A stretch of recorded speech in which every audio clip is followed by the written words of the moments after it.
Hello everyone, so today we're looking at summer 2019 paper 4-1 question 8 of physics 9702. The question says a solenoid is connected in series with a battery and a switch as illustrated in figure 8.1. And they have shown us a figure with solenoid and a small coil placed near it. A small coil connected to a sensitive ammeter is situated near one end of the solenoid. As the current in the solenoid is switched on, there is a changing magnetic field inside the solenoid. State what is meant by a magnetic field. Simply what you can write, it's a field of force acting on a moving charge. Or because when we say magnetic field,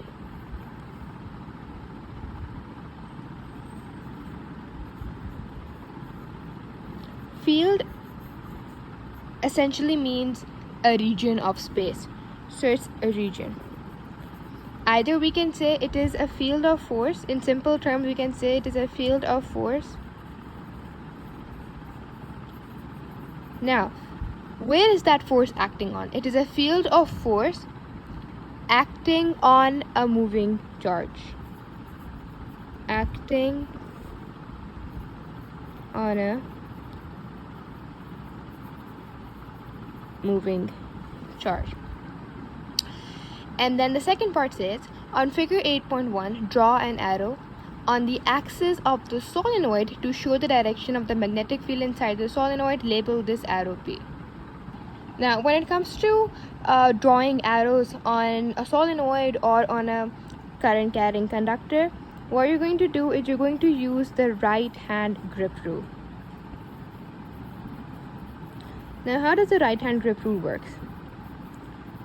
The right hand grip rule for the solenoid says that when you, for example, if this is a solenoid and this is your right hand and you're gripping it like this, the curl of your fingers represents the direction of the current, and the direction in which your thumb is pointing, that represents the direction of the force, the magnetic force.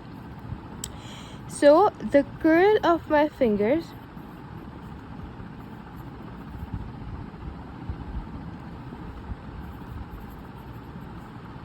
direction of current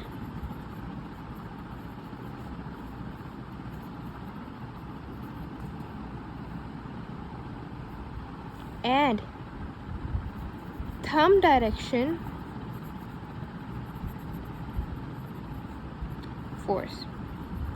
So if the solenoid is placed like this and we know that the current is going in that direction, so we have to grip it like this, and so our thumb is pointing in the downward direction.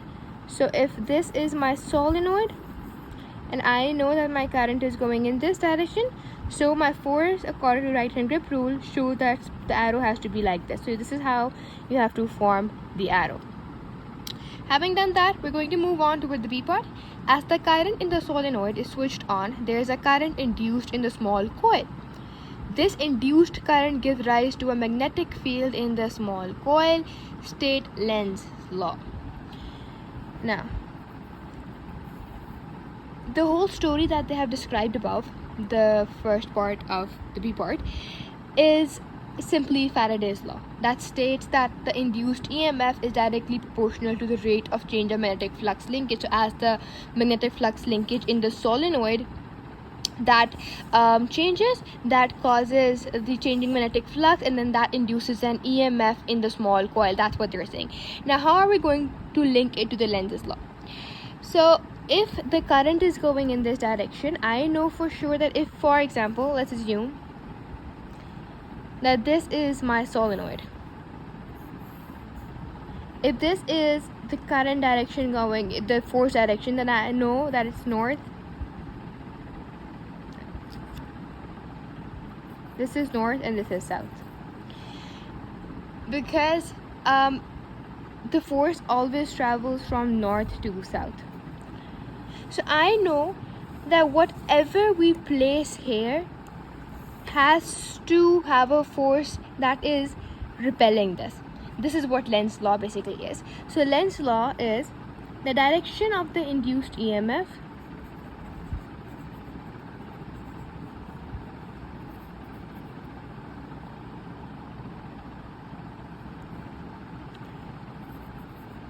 the direction of the induced EMF and hence the induced current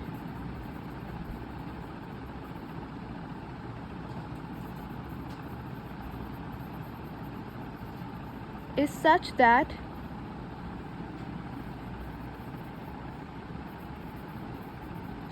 its magnetic effect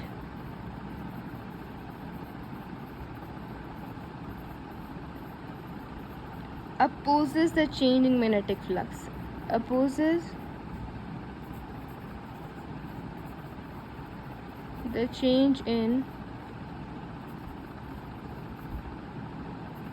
magnetic flux. If there is north here, then that means there should be north here as well, so that it can repel each other, so that it can oppose this change. So oppose is the key word here, and that simply is the Lenz's law. The second part says, use Lenz's law to state and explain the direction of the magnetic field due to the induced current in the small coil.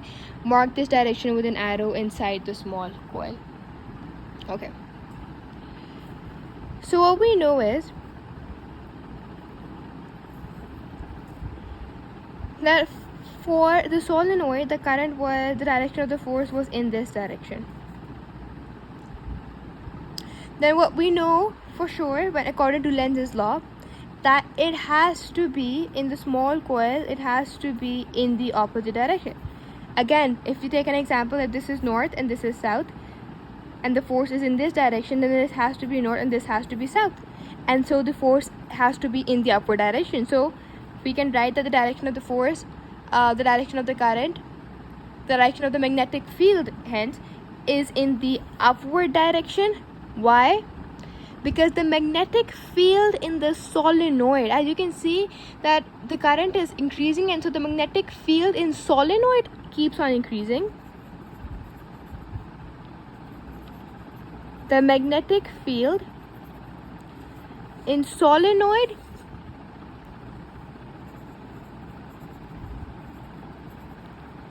is increasing,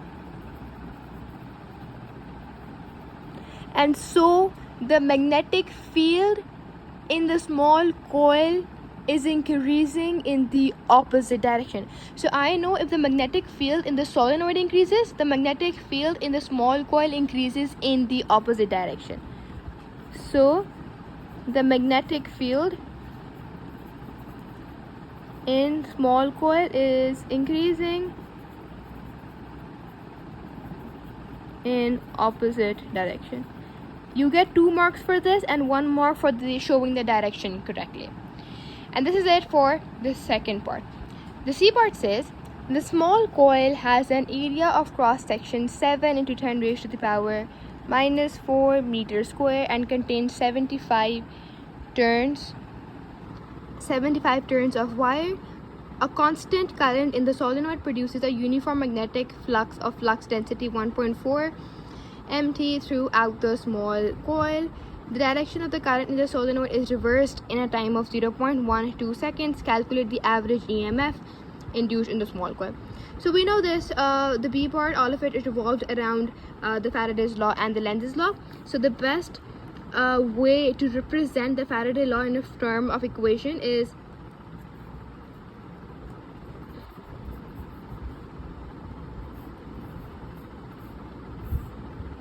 this.